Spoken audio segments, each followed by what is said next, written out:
திமுக தாங்க விஜய் இயக்குது. இது உலகத்துக்கே தெரியும். வெளியே அப்படி ஒரு செட்டப் அது, புரியுதுங்களா?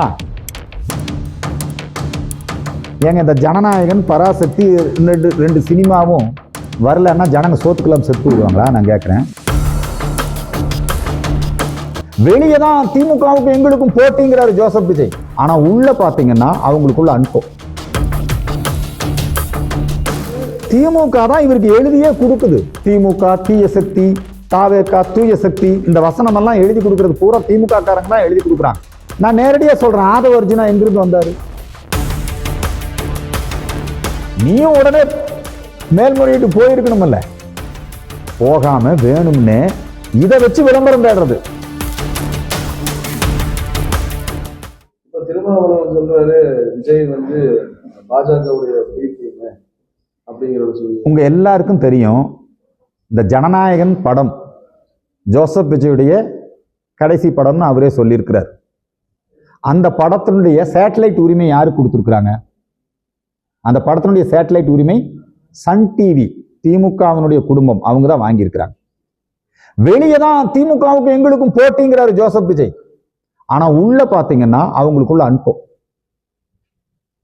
இப்ப கூட பாருங்க, இந்த ஜோசப் விஜய் அவருடைய அந்த ஜனநாயகன் படம், அந்த படத்தை மலேசியால போய் அதனுடைய வெளியீட்டு விழா, பாடல் வெளியீட்டு விழா பண்ணாங்க. அதுல மிகப்பெரிய லாபம். அங்க அந்த விழாவை நடத்தினது யாரு தெரியுங்களா? மலேசியால பல்வேறு ஊழல் வழக்கிலே தண்டிக்கப்பட்ட ஒரு மாஃபியா. அவர் தான் அந்த விழாவை எடுத்து நடத்துறாரு.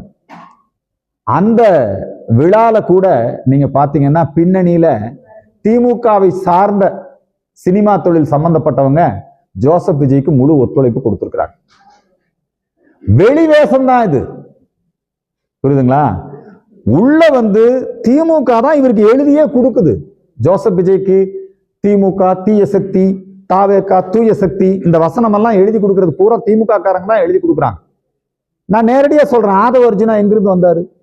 திமுகவுக்கு தேர்தல் வேலை செஞ்சுட்டு இருந்தவர் தான் இப்போ தாவேகாவுக்கு வேலை செய்யறாரு.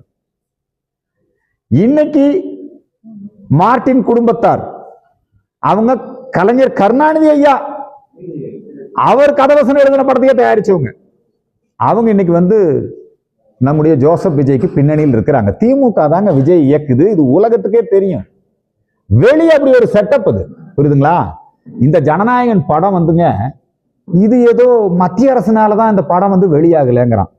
ஏங்க இந்த ஜனநாயகன், பராசக்தி ரெண்டு சினிமாவும் வரலன்னா ஜனங்க சோத்துக்குலாம் செத்து போயிடுவாங்களா? நான் கேட்கிறேன். இதை எப்படியெல்லாம் திமுக ஊடகங்கள் பெருசுபடுத்துது பாருங்க. அதே பராசக்தி படம் நேற்று ரிலீஸ் ஆயிருச்சு.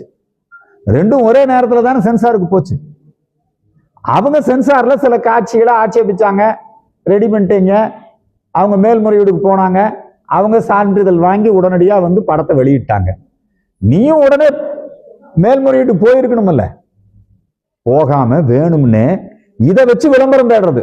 ஜனநாயகன் அந்த திரைப்படத்தை எங்களை ரிலீஸ் பண்ண விடல, எங்களுக்கு தீபாவளி இல்ல, எங்களுக்கு பொங்கல் இல்ல, புரியுதுங்களா?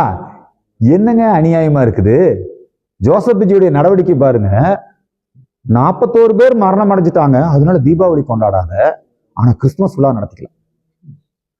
ஜனநாயகன் படம் ரிலீஸ் ஆகல, அதனால பொங்கல் இல்ல, ஆனா கிறிஸ்துமஸ் விழா நடத்திக்கலாம். எப்பேற்பட்ட வேலை பாத்தீங்களா?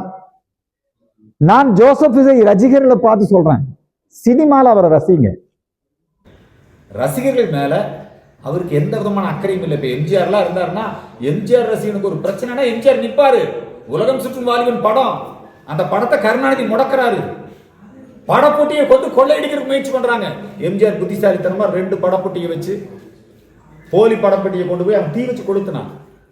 எல்லா தியேட்டர் அதிபர்கள், எம்ஜிஆர் ரசிகர்கள் அத்தனை பேர்த்தையும் கொண்டு வந்து, அவர் எம்ஜிஆர் வந்துங்க ரசிகர்களை நேசிச்சாரு. விஜயகாந்த் ரசிகர்களை நேசிச்சாருங்க, ரஜினிகாந்த் ரசிகர்களை நேசிச்சாரு. ஜோசப் விஜய் ரசிகர்கள் செத்து கிடக்கும் போது விட்டு போட்டு ஓடிட்டாருங்க. ரசிகர்கள் ஏமாறாதீங்க, இதுதான் எங்களுடைய வேண்டுகோள்.